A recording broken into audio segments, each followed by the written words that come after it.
But let's begin this morning in the Middle East, where President Trump says there's a good chance an Iran deal is reached before his ultimatum for Tehran is up. In an explicit social media post, President Trump says tomorrow will be, quote, power plant day and bridge day if the Strait of Hormuz is not open.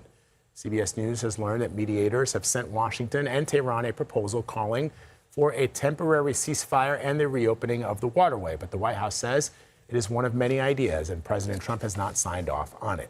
Let's bring in CBS News White House reporter Aaron Navarro. Aaron, the president was profane, used profanity in that Truth Social post yesterday. He also threatened to blow up Iran's critical civilian infrastructure. What are you learning about the possibilities of a deal? Vlad, even as his tone has certainly become more colorful, at the very least to say, he does still seem to hold belief that a deal can be reached, saying to Axios over the weekend that the U.S. is still in, quote, deep negotiations with Iran.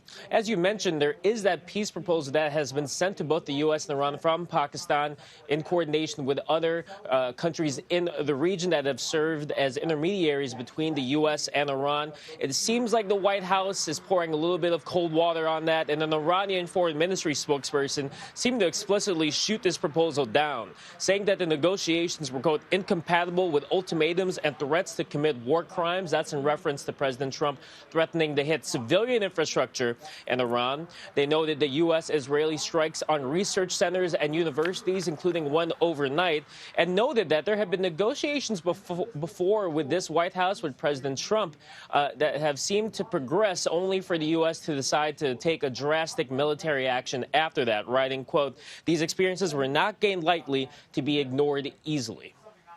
And, Aaron, I want to ask about this deadline imposed by President Trump on Iran to reopen the strait. We know that's now set for 8 p.m. tomorrow, but we've seen the president outline deadlines like this before. Is this one any different?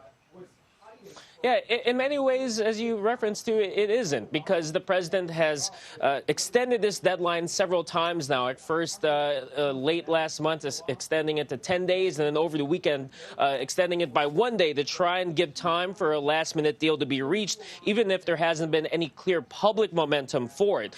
But the timing of this is notable, seeming that it comes after that dramatic rescue of fighter jet pilots in Iran. Definitely a win for President Trump and avoiding catastrophe there, and the tone from the president makes it different. His threats explicitly to target civilian infrastructure is notable and grand on its own, but the language that Vlad mentioned earlier, it was very notable, saying, quote, it's time to open up the expletive strait, you crazy bastards. That post coming on Easter of all days got reaction from both sides of the political aisle. Take a listen to Democratic Senator Tim Kaine on the Sunday shows.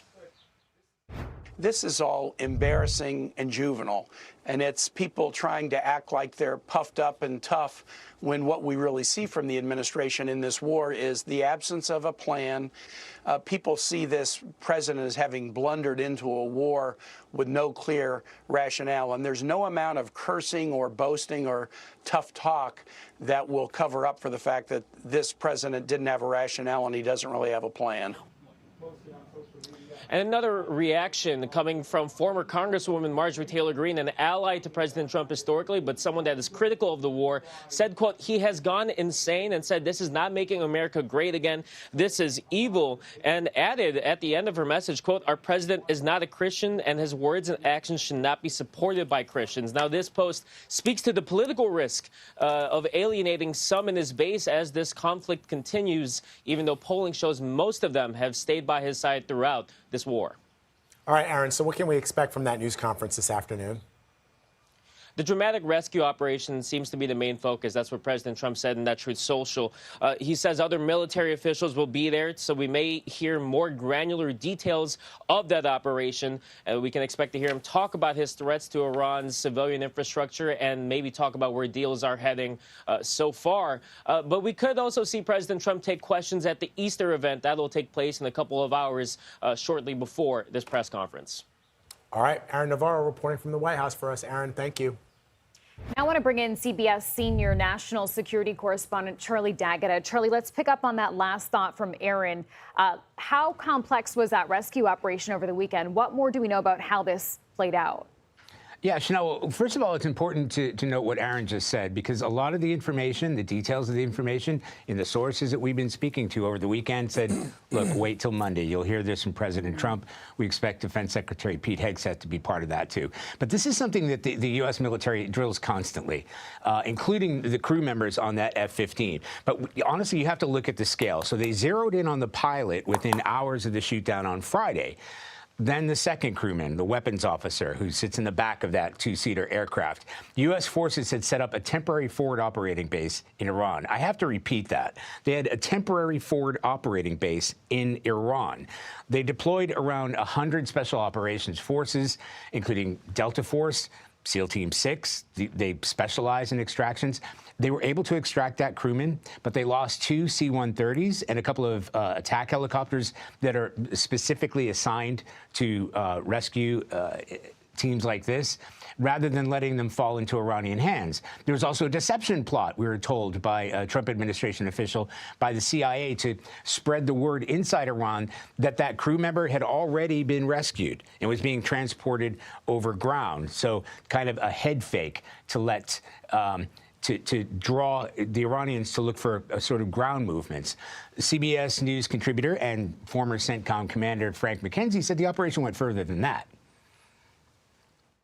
First of all, they were not able to find the missing air crewman. Second, they put out a broad appeal to their people to turn him in, reward, asking for all kinds of leads. That does not appear to have been successful. And that would, I think that's maybe a sign of disaffection, don't know. But you can't be happy with that if you're a senior leader in Tehran this morning. So Iran said a firefight did break out during the operation and that they downed those U.S. aircraft. But U.S. officials tell us all the members of that search and rescue team, all those commandos, returned home safely. So, Charlie, this was such a daring operation. I mean, I know the president's expected to brief the American people later today, but do we have any other details surrounding, for example, those special operations teams and the number of my guess is that these are ground, and when I say ground troops, meaning boots on the ground in an attempt to locate this fallen airman, in addition to those air resources we talk about. Right. You know, Vlad, when you talk about these extraction teams, we talk about Delta Force and SEAL Team 6, when I said they're drilling all the time specifically for this, and the pilot and the weapons officer, what to do in a case like that. Get away from where the aircraft went down. Get away from where your ejection seat went down. Bury your parachute. Get into a place where you can conceal yourself. The pilot was found within a few hours, 6 or 7 hours from the time that F-15 went down, or at least they knew that it went down. And then you have these extraction teams. But, Vlad, you and I have spoken about it so many times. It's all about force protection. If you're going to send an extraction team in there, those individuals might count into the dozens. Then you have the force protection, right? And you also have some of that conventional and behind that. When you're sending them in, you're also sending in all kinds of support teams. And when you look at, say, a C-130, right? That's a big plane. That's not the kind of plane that you're going to go in when you're going low to the ground. Those are going to be Lady Bird helicopters. You're going to have the A-10 Warthogs. These are close support aircraft, and they are vulnerable, but you're not going to have the big things when you're getting close to the ground and putting them in peril. That forward operating base is the thing that really struck me, because what you're talking about there is putting into place heavy aircraft in order to extract those commando teams, and those aircraft had to be destroyed. They had to send more in because that didn't go as planned. All right, Charlie D'Agata, thank you so much. Thank you. CBS News national security contributor Joe Zaks joins us now. He's also the former deputy assistant director of the CIA for counterterrorism and currently serves as an adjunct fellow for the Foundation for Defense of Democracies. So, Joe, given these renewed threats and the very, I think, critical threat that the president has made on Truth Social, where he is vowing to bomb critical civilian infrastructures, having worked for as long as you did at the Central Intelligence Agency, what would that do to a population of people who are already perhaps not only antagonistic towards the regime, we understand that, but how might that turn the populace against the United States, any attempt there at regime change, if you're bombing their bridges and their power plants, which inevitably would mean civilian loss of life? Well, thank you very much, Vlad, and good as always to be on the show this morning. So I think that with respect to regime change, it is far from certain that the regime will not change over time. It has really taken quite a beating during these past 5, 6 weeks.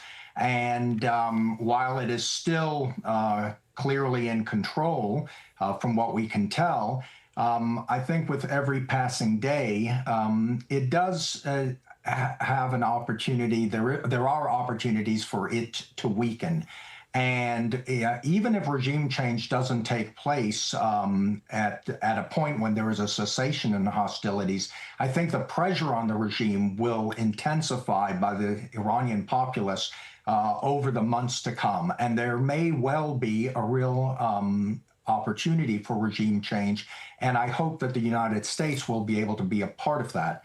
Now, with respect to possible strikes on Iranian infrastructure, as has been discussed, that is something that is quite needs to be carefully weighed. Not only with respect to the possible effects on the Iranian population and its attitude towards the United States, but also even more immediately on Iran's capability and determination to strike against infrastructure in the Gulf, particularly, and that can have a very damaging long-term effect. So, Joe, who would the people of Iran blame then if the president carries out his threat? Would they blame the regime, and would their anger be at the regime, or would it be directed at the United States and then perhaps draw the Iranian people closer to the regime? I find it very hard to believe that it will draw the Iranian people closer to the regime. I think this regime, by the majority of the Iranians, either a silent majority or a vocal portion of the populace, are clearly fed up with this regime, have been oppressed by this regime for 47 plus years. Or 47 years, and I think their patience with this regime, despite even not being able to fully articulate it, is long gone. So I don't think that this regime will be, bolstered by U.S. strikes against infrastructure. But I think what is most important is for the U.S. to move forward aggressively in finding ways to support over the long term the Iranian people in unseating this regime. That, I think, will be more consequential than a sense of abandonment when there is, at some point in time, a cessation to the current conflict. All right, Joe, I always appreciate your analysis. Thank you very much.